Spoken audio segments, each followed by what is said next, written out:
Hi friends, welcome to Chelsea Reads, where we get to live vicariously through other people's drama. Today we're going to be exploring r/ChoosingBeggars. Always fun. 5 weeks of dog sitting for free.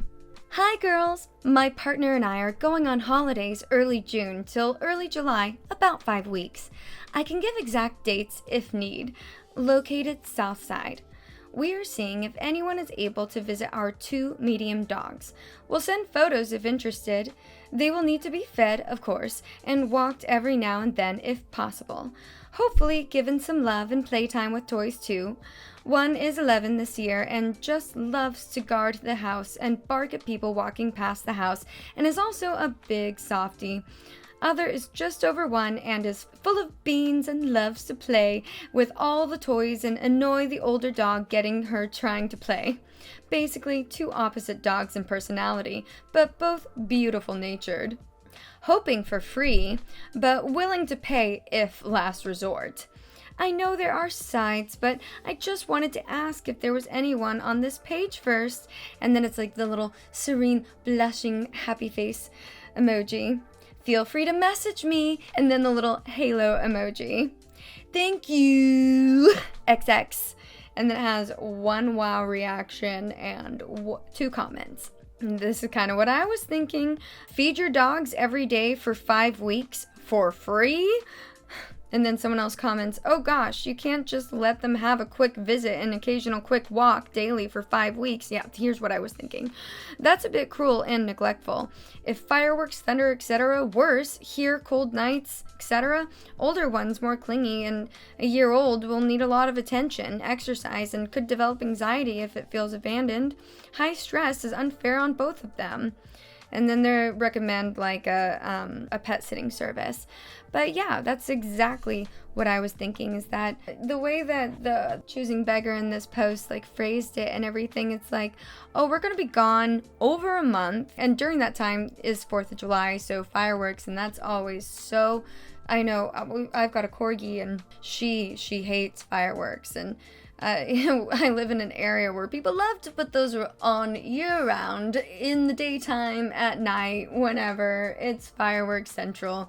I have no idea why. Just any big bang, she's just like, oh my gosh, she freaks out, she'll run and hide, she hates it. And I don't know, it just sounds like a recipe for disaster, having these 2 dogs. Maybe someone comes in once, maybe twice a day. If they're not getting paid for it, depending on who it is, they're not going to give them a whole lot of care, or, and oh, I missed a day, no big deal. They're gonna be pooping and peeing everywhere. They're gonna be getting on each other's nerves. I mean, like I said, a recipe for disaster if the big dog gets annoyed or hurt by the younger dog, and then they, that could end very badly.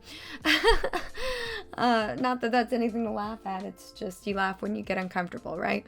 Yeah. So anyway, it just seems so irresponsible, especially not offering to pay anything for that, and just expecting someone to come in and take care of your animals for 5 weeks for free is just, you're not going to get any kind of quality care, and it's unfair to the animals, it's unfair to the person who volunteers. It's yeah, very choosy beggy. This next post says, my first local choosing beggar. Looking for a reliable nanny to come to my house 4 to 5 days a week, 8 to 6. $800 a month. You can bring your kids. I have cameras all through the house and we'll be doing background checks. No weekends or holidays. We'll leave money to take the kids out if wanted.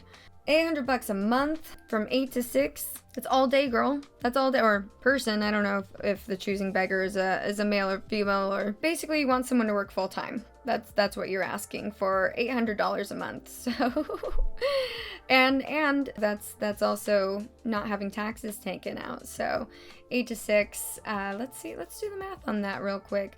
Yeah, that's like 10 hours.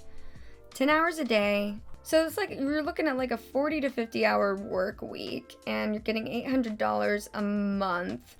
That's $4 an hour. $4 an hour to come in and be a full-time caretaker. And most people's rent costs more than $800 a month.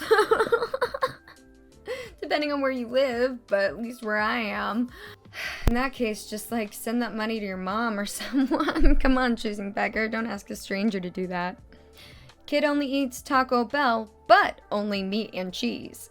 Really hungry request. Requesting some tacos with meat and cheese only.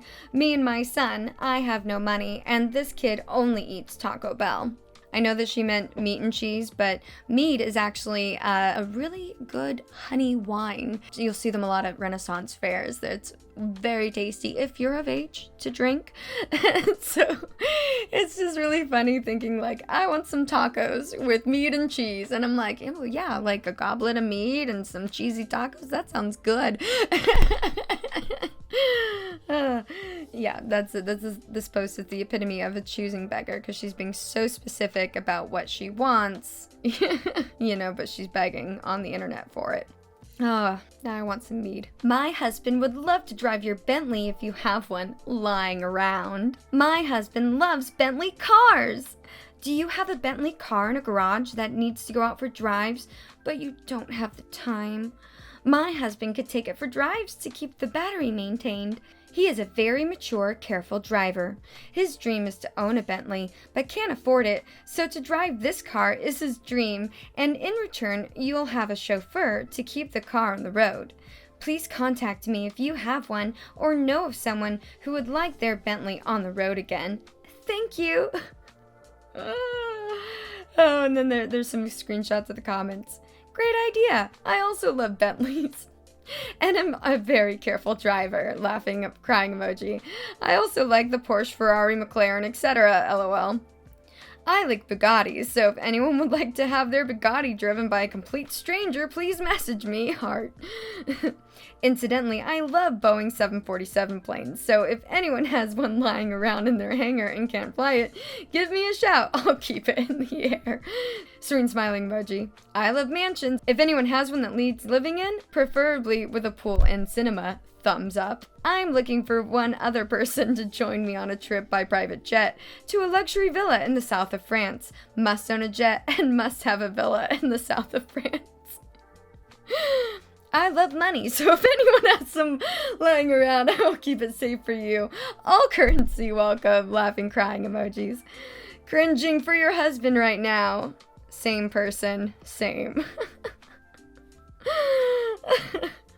Alright, so I'm going to try my best to read this next Choosing Beggar post because, I mean, it's worth it just for the audacity.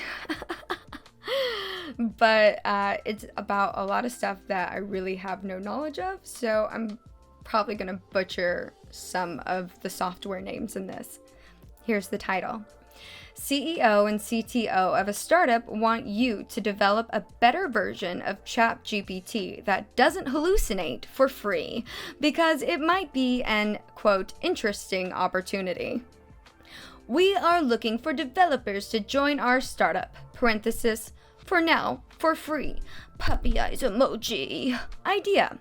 Reliable information search tool for researchers and students. I think he meant to put some commas in there. Tech stack, Next.js, PostgreSQL, Pinia, Drizzle or RM, Tailwind CSS, and PrimeView. What you will be working on.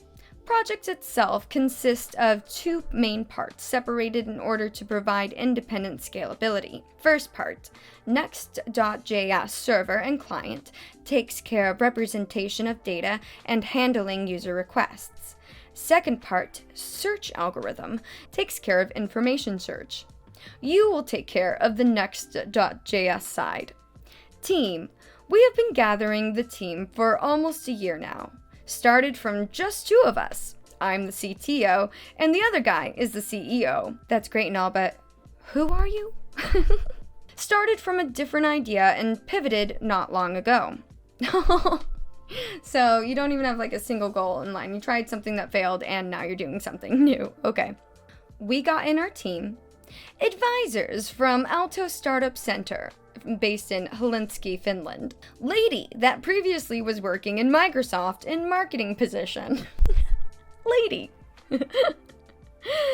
Architect, experienced working in government projects, security and compliance specialist. Interested advisor, ex-CKO from NASA. I bet that's someone's in-law or parent, and they're interested. They're not even committed. Interns helping with content creation and marketing. A little bit about us, the co-founders. We are both with technological background in engineering, met in the university, and both engaged in the most ambitious projects and competitions. So far, this company is the most ambitious one, the showing teeth smiling emoji. Found out that we are both capable of working hard, and considering that is quite a rare thing nowadays, I invited him to build a company with me. First idea was an AI virtual assistant, and idea became too broad. It could do everything, but nothing good enough. We still tried to sell it and had some success, but at the end of the day, decided to pivot. Pivot! Goal of the product. If you have, they've been using the U like spelled out, and now they have U as a letter. It's just a little grammar thing. If you have used ChatGPT or any other AI model out there, you know that it hallucinates a lot. If you ask to provide references, it will most likely just spit out some non-existent nonsense. We want to tackle that problem and provide reliable and relevant information with references. When we get funding, and we'll be growing with you on board, there will be an opportunity presented to everyone to join our team on a payroll basis. We are based in Helsinki, Finland. More during face-to-face meetings, half parenthesis. Please feel free to ask any questions or contact me directly to set up a meeting. Thanks for your attention! Alright, so I shouldn't go too hard on their grammar or anything. If they're from Finland, then that means that English is probably not their first language. Although apparently they speak English pretty well over there, just from what I've heard. I've never been. But yeah, I don't think that there are too many AI tech people, software engineers out there who are so desperate for work that they're willing to work for free. And it doesn't sound like that you guys have a clear enough vision brought to the table here, or goals in mind to lure someone out on the promise of eventually you're going to get a payroll. I mean, there's not even stock incentives there. You're not even offering that, like a share of the company or something. So yeah, pretty asking for something very specific, check, and begging them to do it for free. Check, check. So definitely a choosing beggar for that one. So those were today's stories. So quite a few choosing beggars out there. Have you guys had any encounters with any choosing beggars recently? Let me know down in the comments. I'd love to hear your stories, and maybe I'll even feature it in a future video. Let me know if there's any other subreddits that you'd like to hear from. And yeah, I've really been enjoying this. I hope you guys have a wonderful day. Please subscribe if you haven't already, or give the video a thumbs up so that way the magical algorithm will do its thing and help more of these videos pop up in your feed. And yeah, I hope that you all have a wonderful day, and please remember to be kind to other people and be kind to yourself. Talk to you soon.